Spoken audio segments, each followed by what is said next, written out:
Morning all of you. कक्षा 8 विषय गणित चैप्टर 7 टॉपिक है घन और घनमूल। तो सबसे पहले हम यहाँ पे घन क्या है इसके बारे में हम यहाँ पे चर्चा करेंगे कि हमें घन किसे कहेंगे। सबसे पहले जैसे कि हम जानते हैं घन का अर्थ है किसी भी संख्या को 3 पार्ट्स में एक ग्रुप लेंगे या 3 समूह में रखेंगे, उसे हम घन कहेंगे। जैसे वी नो दैट हम जानते हैं कि सपोजली अगर हम कोई चर राशि x है, x को अगर हम 3 बार गुणा करते हैं, 3 टाइम्स अगर मल्टीप्लाई करते हैं तो हम यहाँ पे x को 3 टाइम्स मल्टीप्लाई कर रहे हैं तो हम इसको लिखेंगे x की पावर 3।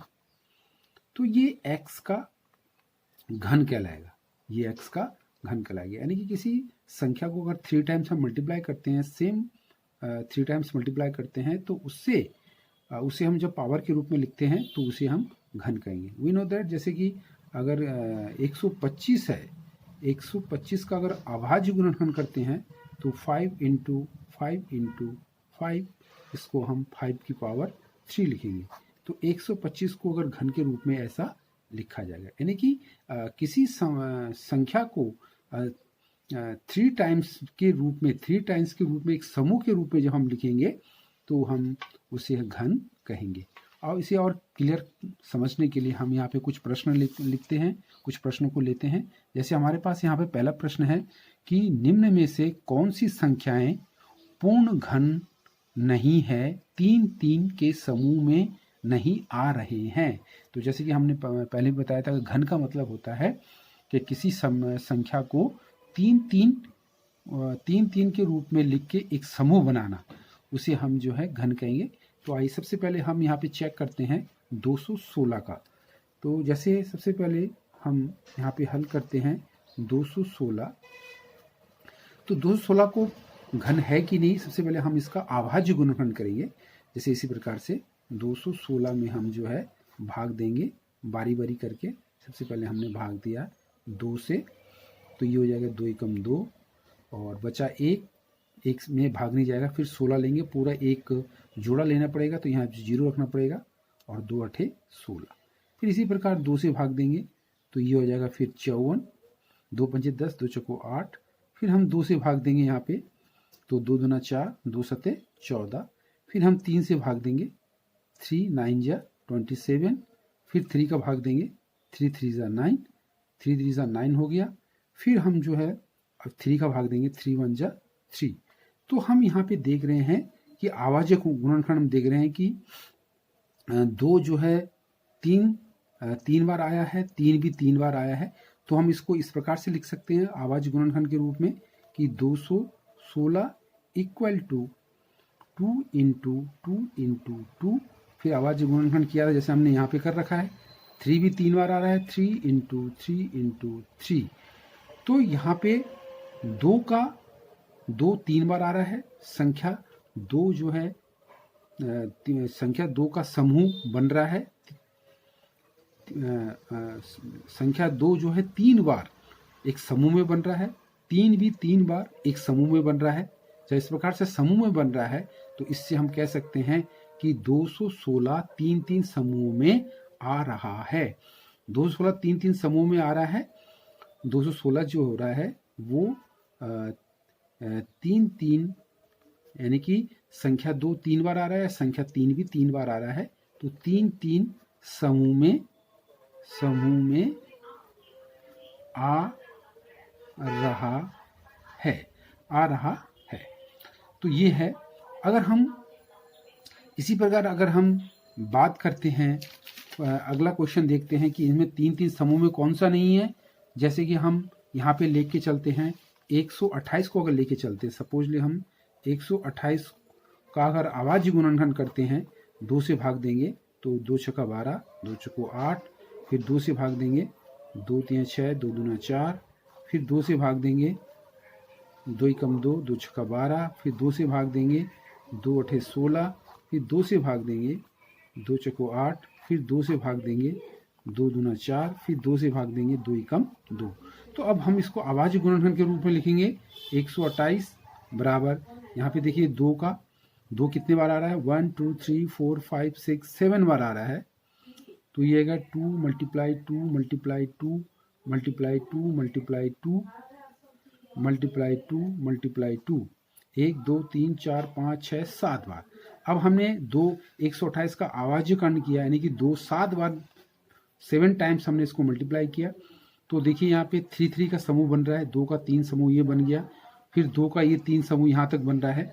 अभी जो नेक्स्ट 2 है, नेक्स्ट वाला जो 2 है वो 3 समूह में नहीं बन पा रहा है। यहाँ पे लिखना पड़ेगा कि अंतिम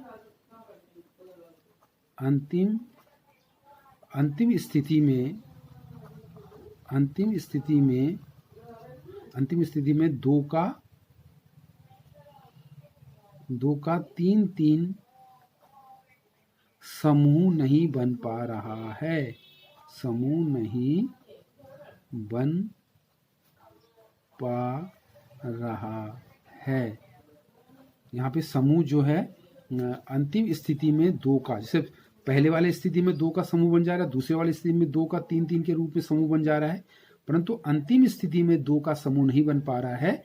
इसलिए हम कह सकते हैं कि 128 जो है, 128 पूर्ण घन नहीं है, पूर्ण घन नहीं है, पूर्ण घन नहीं है। तो इस प्रकार से हम परीक्षण करेंगे, इस प्रकार से सॉल्व करके कारण स्पष्ट करेंगे कि ये पूर्ण घन 3 3 समूह में नहीं आ रहा है। तो इस प्रकार यहाँ पे इसके और भी पार्ट्स हैं, उन पार्टों को आप जो है गृह कार्य के रूप में करेंगे। अब हम अगले प्रश्न की तरफ चलते हैं। हमारा अगला प्रश्न यहाँ पे ये है, प्रश्न नंबर 2 है कि दी गई संख्याओं में गुणा करने पर पूर्ण घन प्राप्त हो जाए वह सबसे छोटी संख्या ज्ञात कीजिए। अर्थात बोलने का मतलब है कि यहाँ पे जितने भी पार्ट्स दिए गए हैं ये पूर्ण घन के रूप में नहीं है। इन्हें पूर्ण घन लाने के लिए हमें वह कौन सी संख्या से हम गुणा करें कि ये दिए गए संख्याएं जो है पूर्ण घन में प्राप्त हो जाए। तो आइए इसके लिए हम हल करते हैं। तो सबसे पहले हम जो है यहाँ पे सपोज करके हम यहाँ पे सबसे पहले लेते हैं पहला क्वेश्चन लेते हैं, पहला क्वेश्चन को सॉल्व करते हैं। यहाँ पे जो है पहला क्वेश्चन को हम लेके चलते हैं। जैसे हमारे पास पहला क्वेश्चन है 243। तो 243 पूर्ण घन है कि नहीं है, या इसमें पूर्ण घन बनाने के लिए हम किस छोटी संख्या से गुणा करेंगे। तो आइए सबसे पहले इनका अभाज्य गुणनखंड करते हैं। तो 243 में हम क्या करेंगे, अभाज्य गुणनखंड करेंगे। तो अभाज्य गुणनखंड जैसे हमने 2 से सबसे पहले यहाँ पे 2 का भागा तो नहीं जाएगा, 3 से करेंगे।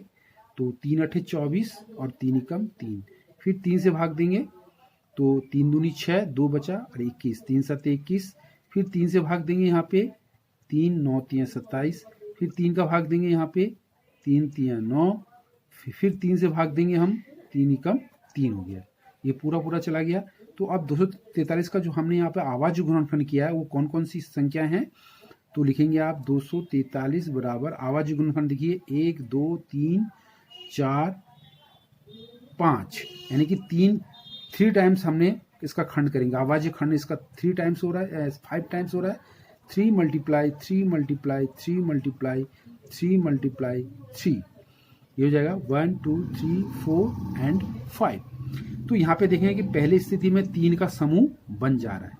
यहाँ पे संख्या जो है 3 समूह में हो गया, तो इसका यहाँ तक सही आ रहा है। परंतु यहाँ पे देख रहे हैं कि दूसरी स्थिति में एक 3 की और आवश्यकता है, यानी कि 3 का समूह नहीं बन पा रहा है। तो एक और 3 की आवश्यकता है। तो हम लिख सकते हैं कि इसलिए जो है अंतिम स्थिति में 3 का समूह नहीं बन पा रहा है, युग्म नहीं बन पा रहा है। इसलिए 243 में 3 से गुणा करने पर वह पूर्ण घन बन जाएगी। तो वह संख्या क्या होगी, 243 में 3 से गुणा करना पड़ेगा। 3 से गुणा करके देखिए 3 3 9, 4 तियां 12, हाशिया लगाओ 1, 3 दूनी 6, 1 7, 729 संख्या प्राप्त होगी और वो पूर्ण घन प्राप्त होगी। तो कितने से 243 में कितने से गुणा करना पड़ेगा? 3 से गुणा करना पड़ेगा, तब जाके वो पूर्ण घन क्या बनेगी? 729 बन पाएगी। तो इस प्रकार से जो यहाँ पे अन्य इसके जो भाग दिए गए हैं, ये सारे भाग आप इसी प्रकार से गृह कार्य के रूप में करेंगे। आशा करते हैं कि आपको समझ में आ रही है।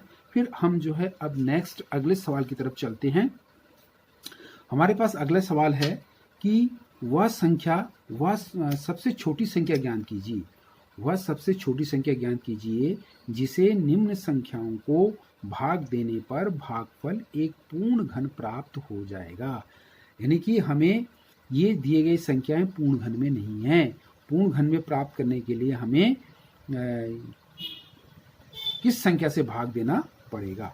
तो आइए सबसे पहले हम इसके लिए इसका आवाज गुणनफल करते हैं। तो सबसे पहले हम इसमें हल करके हम यहाँ पे लेके चलते हैं 704 को लेके चलते हैं। 704, तो यहाँ पे हमने 704 को लेके चलते हैं। तो इसका आवाज गुणनफल निकालेंगे। तो 704 में हम भाग देख चलेंगे बारी बारी करके। तो सबसे पहले हमने भाग दिया है 2 से, तो ये हो जाएगा 2 तियां 6, 1 बचा, यहाँ 0 है, 10 हो गया, 2 पंजे 10, 2 दूना 4 हो गया। फिर 2 से भाग देंगे इस प्रकार से, 2 एकम 2, 1 बचा, यहाँ 15 हो जाएगा, 2 सते 14, फिर 1 बचा, यहाँ पे 12 हो गया, 2 छक्का 12। फिर 2 से भाग देंगे हम यहाँ पे, तो ये हो जाएगा 2 से भाग देंगे, तो 2 अठे 16, 1 बचा, 2 अठे 16। फिर अगला, फिर हम यहाँ पे 88 में फिर भाग देंगे हम 2 से, तो ये हो जाएगा 44, 2 चको 8, 2 चको 8। फिर 2 से भाग देंगे हम यहाँ से, 2 दूना 4, 2 दूना 4। फिर 2 से भाग देंगे हम यहाँ पे, तो ये हो जाएगा 2 एकम 2, 2 एकम 2। लास्ट में 11 बच रहा है, लास्ट में 11 बच रहा है। तो यानी कि 704 का जब हमने अभाज्य गुणनफल किया तो क्या आया? देखिए, शुरू में जो है 1 2 3 2 आया, फिर बाद में 1 2 3, फिर 3 2 आया, यानी कि 6 2 आए, 6 टाइम्स आया, 2 multiply 2 multiply 2 multiply 2 multiply 2 multiply 2 multiply 11, यानी कि 2 जो है 1 2 3 4 5 6, 2 जो है 6 टाइम्स आया और 11 केवल एक ही बार आया। अब हम इसका जो है समूह बना के जांच करेंगे कि 3 का जो है समूह बन चुका है यहाँ पे, फिर यहाँ भी 3 का समूह बन चुका है। अब यहाँ पे 11 का समूह नहीं बन पा रहा है। तो 11 का समूह 11 जो है 3 समूह में 11 का समूह नहीं बन रहा है, यानी कि 11 3 टाइम्स नहीं है, केवल 1 टाइम्स है। तो इसे पूर्ण वर्ग बनाने के लिए हमें 11 को हटाना पड़ेगा, अर्थात 11 से 704 में भाग देना पड़ेगा। तो यहाँ पे आप लिखोगे कि दिए गए संख्या का, यानी कि संख्या 704 का जो अभाज्य गुणनफल करने पर अंतिम स्थिति में 11 का 3 समूह में नहीं बन पा रहा है। तो इसलिए यहाँ पे पूर्ण वर्ग बनाने के लिए हमें 704 में 11 का भाग देना पड़ेगा। तो 704 में हमें यहाँ पे देखिए 11 से भाग देना पड़ेगा। तो 11 को हटाने के लिए हमें जो है 11 से भाग देना पड़ेगा। तो 11 से देखिए हम यहाँ पे भाग देंगे, 11 को हटाने के लिए 11 से भाग देंगे तो कितना बार जाएगा? 6 बार, 11 छक्का 66, 11 छक्का 66 हो जाएगा। फिर यहाँ पे 10 में 6 के 4 बचा, 4 उतार दिया और 11 चक्कू 44, 11 चक्कू 44 आ गया। तो बोलने का मतलब है कि जब इसमें 11 का समूह नहीं बन रहा है तो इस 11 को हमें यहाँ से 11 को हटाना पड़ेगा, अर्थात 704 में 11 का भाग देना पड़ेगा। तो जब हमें 704 में 11 का भाग दिया तो हमारे जो पूर्ण संख्या बन रहा है वो बन रहा है 64, अर्थात 64 जो बनेगा उस पूर्ण संख्या बनेगा 64। और ये 64 जैसे प्रश्न में पूछा गया वह सबसे छोटी संख्या क्या है? तो वह सबसे छोटी संख्या 11 है, जिसे निम्न संख्याओं को भाग देने पर भागफल एक पूर्ण घन प्राप्त होगा। तो लिखेंगे वह संख्या 11 है, 11 से 704 में भाग देने पर 64 प्राप्त होगा, जो कि एक पूर्ण घन है। इस प्रकार से आपने काम करना है। इसके जो नेक्स्ट जो यहाँ पे अगले पार्ट दिए गए हैं, भाग दिए गए हैं, इन दिए गए पार्ट्स को आप इसी प्रकार से सॉल्व करेंगे। थैंक्स। इस प्रकार से फिर आगे हम क्वेश्चन को बढ़ाते हैं। हमारा अगला क्वेश्चन है एक अनुप्रयोगात्मक टाइप का क्वेश्चन है जो कि घन से संबंधित है। वो इसमें एक प्रश्न पूछा जा रहा है कि परीक्षित प्लास्टिसिन का एक घनाभ बनाता है। परीक्षित प्लास्टिसिन का एक घनाभ बनाता है जिसकी भुजाएं 5 सेंटीमीटर, 2 सेंटीमीटर और 5 सेंटीमीटर है। एक घन बनाने के लिए ऐसे कितने घनाभों की आवश्यकता होगी? तो सबसे पहले यहाँ पे हम लिखेंगे कि जो 5 सेंटीमीटर, 2 सेंटीमीटर, 5 सेंटीमीटर दिया गया है, ये घनाभ का आयतन दिया गया है। तो यहाँ पे लिखोगे आप कि दिया है, यहाँ पे हमने लिखेंगे कि दिया है घनाभ का आयतन। ये घनाभ का आयतन दिया गया है। इसकी सहायता से हमें घन बनाने हैं। एक घन बनाने की इसकी सहायता से एक घन बनाने के लिए ऐसे कितने घनाभों की आवश्यकता होगी? एक घन बनाने के लिए ऐसे कितने घनाभों की आवश्यकता होगी? तो जैसे यहाँ पे जो है घनाभ का आयतन दे रखा है। घनाभ का आयतन कितना दे रखा है हमें? 5 × 2 × 5, यानी कि जैसे हम जानते हैं घनाभ का आयतन होता है लंबाई गुणा के चौड़ाई गुणा के ऊंचाई। तो ये उसकी बीमाएं दे रखी है। परंतु अगर हम गौर से देखें तो इसमें जो है इसमें संख्या 2 का तथा 5 का समूह नहीं बन पा रहा है। इसमें दिए गए संख्या में देखिए घन के रूप में बदल अगर हम देखना चाहे तो इसका जो है समूह नहीं बन रहा है। तो इसमें देखिए, इसमें हम क्या करेंगे? 5 × 2 को, इस घनाभ के आयतन को हमें जो है घनाभ के आयतन को हमें समूह बनाना पड़ेगा। तो घन का आयतन, यहाँ पे जो घनाभ का जो आयतन है 5 × 2 × 5, इसको हम पूर्ण घन बनाने के लिए हमें क्या करना पड़ेगा? 2 में और 2 का गुणा करना पड़ेगा और 5 × 5 में एक 5 का और गुणा करना पड़ेगा। यानी कि दिए गए घन के आयतन को हमें जो है पूर्ण घन के रूप में परिवर्तित करने के लिए इस प्रकार का अभाज्य गुणनखंड करना पड़ेगा। वो अभाज्य गुणनखंड हमने क्या किया? जैसे केवल एक ही 2 है तो हमें 2 और 2 से गुणा करना पड़ेगा। जैसे यहाँ पे 2 5 है तो हमें 1 और 5 से गुणा करना पड़ेगा। अर्थात हमें जो है यहाँ पे देखिए 2 दूना 4 और 5 20, हमें 20 से गुणा करना पड़ेगा। यानी कि दिए गए घनाभ के आयतन में हमें जो है 20 से गुणा करना पड़ेगा। तो जो हम 20 से गुणा करना पड़ेगा तो उसमें कितने घनाभों की आवश्यकता होगी? कितने घनाभों की आवश्यकता होगी?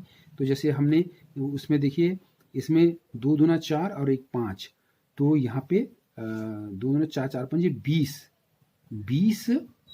20, यानी कि इसमें हमें 20 से गुणा करना पड़ेगा, तभी जाके वो एक जो है घन बन पाएगा। तो 20 घनाभों की आवश्यकता 20 घनाभों की आवश्यकता होगी। यानी कि हमें 20 से इस दिए गए आयतन में 20 से और गुणा करना पड़ेगा, तब जाके वो एक पूर्ण घन बन पाएगा। और वो संख्या कौन कौन सी है? यहाँ से हमें 2 और 2 को 2 बार गुणा करना पड़ेगा, 5 को 1 बार गुणा करना पड़ेगा। तो यानी कि कुल संख्या कितनी आ रही? 2 दूना 4 और 1, 2 दूना 4 और 5 4 5 20 घनाभों की आवश्यकता होगी। तो इस प्रकार से आप लोगों ने ध्यान दिया होगा। इस प्रकार अब आगे हमारे पास एक और नए टॉपिक के रूप में उभर रहा है, वो है घनमूल ज्ञान करना। घन से ही घनमूल बनता है। जैसे घनमूल का मतलब होता है कि अगर किसी संख्या को अगर 3 समूह के रूप में लिखें और 3 समूह में से तीन समूह लिखे गए, 3 समूह में से एक संख्या को जो हम लेते हैं तो वो उसका घनमूल कहलाता है। जैसे सपोज करके हमने ले लिया यहाँ पे 81 ले लिया हमने। 81 अगर हमने ले लिया, 81 का हम घनमूल इसका खंड करते हैं 3 × 3 × 3, 3 3 9 9 3 27, 27 3 81। तो यहाँ पे जो 81 बन रहा है, तो चूंकि ये इसका घन के रूप में प्राप्त नहीं हो रहा है, जैसे हम 125 लेते हैं, 125 का जो है घनमूल निकाल सकते हैं हम 5 × 5 × 5, तो यहाँ पे देखिए 125 का अभाज्य गुणनखंड 5 3 बार आ रहा है, तो 3 5 में से केवल एक 5 ले लेंगे तो 125 का जो है घनमूल 5 होगा। 125 का घनमूल 5 होगा। तो इसी प्रकार हम यहाँ पे घनमूल निकालना सीखेंगे।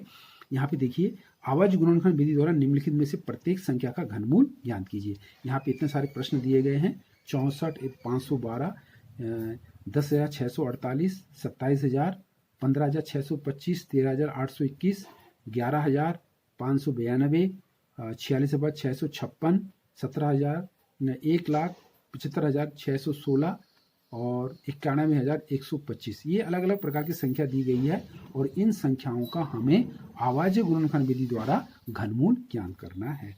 तो आइए सबसे पहले इसको हम किस प्रकार से हल करेंगे। तो सबसे पहले हम यहाँ पे 64 को लेके चलते हैं। हमें 64 का घनमूल ज्ञात करना है। तो 64 का घनमूल ज्ञात करने के लिए पहले हमें यहाँ पे अभाज्य गुणनखंड करना पड़ेगा 64 का। जैसे तो यहाँ पे जैसे हमने 2 से भाग दिया 64 में, तो ये आ गया 2 3 6, 2 दूना 4। फिर यहाँ पे 2 से भाग दिया हमने, 2 एकम 2, 2 छक्का 12। फिर हमने 2 से भाग दिया, 2 अठे 16 हो गया। फिर हमने यहाँ पे 2 से भाग दिया, 2 चक्कू 8 हो गया। फिर 2 से भाग दिया हमने, 2 दूना 4, फिर 2 एकम 2। तो इस प्रकार 64 का हमने पूरे के पूरा अभाज्य गुणनखंड कर दिया। अब यहाँ पे जो है 64 का अभाज्य गुणनखंड कितने हो रहा है, 2 कितने बार आ रहा है, 1 2 3 4 5 एंड 6। तो 64 का जो अभाज्य गुणनखंड इस प्रकार से आ रहा है, 2 गुणा गए 2 गुणा गए 2, फिर है गुणा गए 2 गुणा गए 2 गुणा गए 2। तो यहाँ पे देख रहे हैं कि यहाँ पे 2 का 3 समूह में विभाजित हो रहा है। यहाँ भी दूसरे चरण में भी 2 का 3 समूह में विभाजित हो रहा है। तो हम इस समूह में से एक एक 2 ले लेंगे। तो 2 यहाँ से ले लिया, 2 यहाँ से लिया, तो 2 दूना 4 आ गया। यानी कि बोलने का मतलब हो गया कि हम 64 का 3 का मतलब होता है यहाँ पे 64 का जो करणी का चिन्ह लगा के आगे हमने 3 लिख दिया, इसका मतलब घनमूल निकाल रहे हैं। तो ये हो जाएगा हमारा, ये हो जाएगा 4 × 4 × 4 हो जाएगा। 4 चौको 16 चौको 64, ये 3 हो जाएगा। तो इसमें से एक 4 ले लिया हमने, तो ये 4 आ जाएगा। तो बोलने का मतलब है कि 64 का जो घनमूल हो गया वो 4 हो गया। तो इसी प्रकार हम जो है एक घनमूल का एक क्वेश्चन और सॉल्व करते हैं। जैसे क्वेश्चन दिया गया है पहले का अगर हम चौथा नंबर वाला लेते हैं, चौथा में दे रखा है 27,000 दे रखा है कि 27,000 का घनमूल ज्ञात कीजिए। तो 27,000 का घनमूल हम इस प्रकार से निकालेंगे, 27 गुणा गए 1,000, 27 गुणा गए 1,000। तो 27 का खंड करेंगे हम, 27 का खंड करेंगे, 3 गुणा गए 3 गुणा गए 3, 3 3 9 3 27। और 1000 का हम जो अगर घनमूल निकालना चाहेंगे 10 के पदों में, 10 गुणा गए 10 10 अंकी 100, 10 अंकी 1000। अब देखिए यहाँ से 3 समूह में से इन संख्या यहाँ पे 3 बार आ रखा है, इनका समूह सही बन रहा है। तो यहाँ से 3 एक ले लिया। इसी प्रकार 10 जो है 3 समूह में विभाजित है, यहाँ से एक 10 ले लिया, तो ये आ गया 10 3 30 आ गया। तो बोलने का मतलब हो गया कि 27,000 जो है इसका जो हमने जब घनमूल निकाला, 27,000 का जब हम घनमूल निकालते हैं तो ये आ जाता है 30 गुणा गए 30 गुणा गए 30 आता है। और इसका हमने घनमूल लेना है, 3 टाइम्स है, तो 3 में से एक 30 को ले लेंगे, तो 30 आंसर आ जाएगा। तो ये 2 प्रकार से घनमूल निकालने का तरीका है। अभाज्य गुणनखंड विधि द्वारा घनमूल निकालने का तरीका है कि कोई भी अगर संख्या दी गई है, जैसे इसमें और भी बहुत सारी संख्याएं हैं, तो सबसे पहले आप इसी प्रकार से भाग विधि, जैसे यहाँ पे बताया गया था, भाग विधि द्वारा आप उसका अभाज्य गुणन करेंगे। फिर 3 3 का आप समूह लेंगे, 3 3 का समूह में से जब एक एक उतारोगे, फिर लास्ट में आप उनका गुणा कर दोगे, तो वो अभाज्य गुणनखंड, उसका अभाज्य गुणनखंड विधि से घनमूल निकल जाएगा। आशा करते हैं कि आप लोगों को बिल्कुल समझ में आया होगा। और इसमें शेष बचे हुए जो प्रत्येक प्रश्न के जो खंड हैं, उन खंडों को आप गृह कार्य के रूप में आवश्यक रूप से करेंगे। Okay, thanks, bye.